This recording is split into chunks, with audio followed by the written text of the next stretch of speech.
Bonjour à tous. Après avoir abordé en présentiel la notion des filtres actifs dans le premier chapitre et la contre-réaction dans le deuxième chapitre, on va enchaîner ce cours d'électronique analogique par le troisième chapitre qui sera consacré à l'étude des oscillateurs sinussoïdaux. Un oscillateur sinussoïdal est un système électronique qui permet de produire un signal de forme sinussoïdale. Un oscillateur à réaction est un système électronique bouclé. Donc, il est basé sur deux chaînes, une chaîne directe ou bien une chaîne d'amplification. Généralement, elle doit être alimentée ou bien polarisée. Elle est réalisée à base des amplificateurs opérationnels ou bien à base de transistors. Une deuxième chaîne de réaction ou bien une chaîne de retour, généralement, c'est une chaîne qui est passive, réalisée par des composants passifs, à savoir des résistances, des condensateurs ou bien des bobines. L'oscillateur sinussoïdal, il n'a pas besoin d'un signal d'entrée ou bien il n'a pas besoin d'un générateur de signaux en entrée. Pour pouvoir produire un signal de forme sinussoïdale, il nous faut une condition sur la chaîne A et la chaîne de réaction B. Pour cette raison, on va introduire un autre signal V à la sortie de la chaîne de réaction B et c'est le même signal qui devient un signal en entrée de la chaîne d'amplification A. Donc on peut écrire le gain de la chaîne d'amplification, c'est Vs divisé par V et la fonction de transfert de la chaîne de réaction B égale V sur Vs. Donc si on calcule le produit AB, on peut montrer que ce produit égale à 1.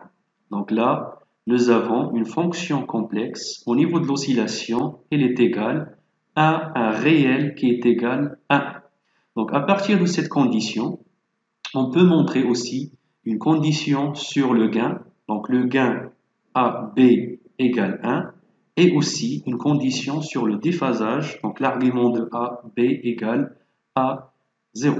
Donc cette condition AB égale 1 s'appelle la condition d'oscillation ou bien c'est la condition de Barkhausen. Donc la condition sur le gain AB égale 1 s'appelle la condition d'entretien d'oscillation.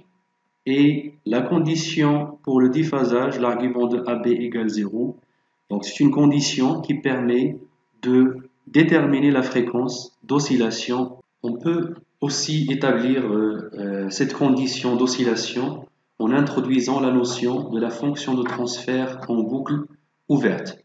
Alors dans ce cas-là, on va couper la boucle entre la chaîne A et la chaîne B à ce niveau-là. Pour cette raison, on va définir un nouveau signal V à l'entrée de la chaîne A et un autre signal V' à la sortie de la chaîne B. Donc, on va aboutir à ce schéma bloc-là, donc deux chaînes en cascade. La sortie, c'est V' et l'entrée, c'est V.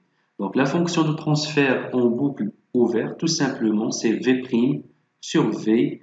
Et puisque les deux blocs sont en cascade, donc on peut montrer que cette fonction égale au produit de la chaîne de réaction B et la chaîne d'amplification A.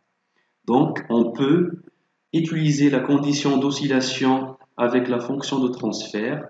Donc ou bien au moment de l'oscillation, la fonction de transfert égale 1. Cela veut dire que son module ou bien son gain égale 1, donc le A égale 1 sur B, et l'argument de T égale 0, donc l'argument de A égale moins l'argument de B. Donc à partir de la condition du module, on peut montrer que le gain de l'amplificateur permet de compenser l'atténuation générée par la chaîne de réaction. C'est-à-dire, si la chaîne de réaction atténue le signal par un facteur de 3, ça veut dire 1 sur 3, donc l'amplificateur, il doit compenser cette atténuation par un facteur de 3. De même, à la fréquence d'oscillation, on montre que le déphasage généré par la chaîne d'amplification, il compense le déphasage produit par la chaîne de réaction. En pratique, si on réalise la condition d'oscillation T J oméga 0 égale 1, donc son module égale 1, comme on le voit ici sur le diagramme de Bode en décibels, donc T J oméga 0 égale 1, donc en décibels, il doit être égal à 0. Donc au moment de l'oscillation, bien au niveau de la fréquence d'oscillation F0, le gain en décibels est nul. Et bien sûr, le déphasage, il est aussi nul. Donc à partir de cette condition, on montre que l'oscillateur, il ne démarre pas. Ça veut dire que le signal de sortie est nul. Si maintenant on applique un gain, bien une fonction, un module qui est légèrement supérieur à 1, ça veut dire que au moment de l'oscillation, le module en décibels il est légèrement supérieur à 0. Bien sûr, le déphasage il reste nul. On montre que l'oscillateur démarre progressivement. Donc là, nous avons un démarrage progressif jusqu'à avoir un signal sinusoïdal permanent. Donc, comme une règle pratique, pour démarrer les oscillations et générer un signal sinusoïdal, donc il faut, au moment de la mise sous tension de l'oscillateur, il nous faut une amplification légèrement supérieure à l'atténuation générée par la chaîne de réaction. Pour appliquer la condition d'oscillation que nous avons montrée tout à l'heure, on va étudier quelques exemples d'oscillateurs et on commence tout d'abord par un oscillateur à pont de vigne. C'est un oscillateur constitué de deux chaînes directes et chaîne de retour. Donc la chaîne directe ou bien l'amplificateur est basé sur un amplificateur opérationnel qu'on va le supposer par la suite idéal et qui fonctionne en régime linéaire. Donc on voit bien que cet amplificateur est un amplificateur non inverseur puisque le signal VE est branché à la borne non inverseuse. Donc, les signaux Vs et Ve sont en phase. La résistance R2 est une résistance variable qui permet de contrôler le gain de la chaîne directe. Pour la chaîne de réaction, il s'agit bien d'un quadrupôle à réseau RC qui est réalisé à base de résistance et des condensateurs. Ce circuit-là, il s'appelle le circuit de Wien ou bien tout simplement c'est le pont de Wien. Pour déterminer la fréquence d'oscillation F0 de cet oscillateur, il faut tout d'abord exprimer le gain de la chaîne directe et par la suite, on va exprimer la fonction de transfert de la chaîne de réaction B, J oméga. On va commencer par la chaîne d'amplification qui est constituée d'un amplificateur opérationnel supposé idéal en régime linéaire et qui utilise un pont résistif R1, R2. La résistance R2 est une résistance qui est variable. Donc on peut calculer le gain de cette chaîne par Vs sur VE. Donc le gain A, c'est Vs sur VE. VE est branché avec la borne plus de l'amplificateur, donc VE égale V+. Et puisque l'amplificateur est idéal en régime linéaire, donc V plus égale V moins. Cela veut dire que finalement, le gain de la chaîne d'amplification A, c'est Vs sur V moins. Donc pour exprimer V moins, on va utiliser un diviseur de tension, donc V moins égale R1 sur la somme des deux résistances, R1 plus R2, multiplié par Vs. Donc finalement, la chaîne directe ou bien la chaîne d'amplification, il possède un gain qui est égal à 1 plus R2 sur R1. Donc on voit bien que c'est un gain qui est positif parce que l'amplificateur utilisé dans ce cas-là, c'est un amplificateur non inverseur puisque la tension VE est branchée avec la borne plus. Pour exprimer la fonction de transfert BJ oméga de la chaîne de réaction, c'est le rapport entre le signal VR et le signal VS. Pour simplifier l'étude de cette chaîne, on va introduire deux impédances équivalentes. L'impédance Z1, c'est l'impédance équivalente entre la résistance R en série avec le condensateur C et une deuxième impédance équivalente Z2, c'est la résistance R en parallèle du condensateur C. Donc, Pour exprimer ce rapport VR sur VS, on va utiliser un diviseur de tension. Donc, il est égal à Z2 divisé par la somme des deux impédances équivalentes, Z1 plus Z2.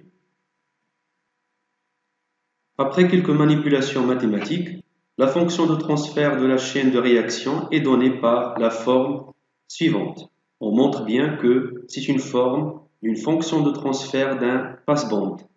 Après avoir déterminé le gain A de la chaîne d'amplification et la fonction de transfert de la chaîne de réaction, on ferme l'interrupteur K et on écrit le produit AB égale 1. Au moment de l'oscillation, il faut que cette expression soit réelle. Donc là, nous avons un terme du gain qui est réel, le 1 sur 3 réel et une fonction qui est complexe. Pour la rendre réelle, il suffit de prendre 1 moins RC oméga au carré égale à 0. Alors cette expression, ça va nous donner l'expression oméga 0 qui est égale à 1 sur RC et aussi la fréquence d'oscillation, donc c'est 1 sur 2pi RC. Pour déterminer la valeur de la résistance R2 qui va permettre d'entretenir les oscillations, il faut utiliser l'expression du module ABG oméga 0 égale 1.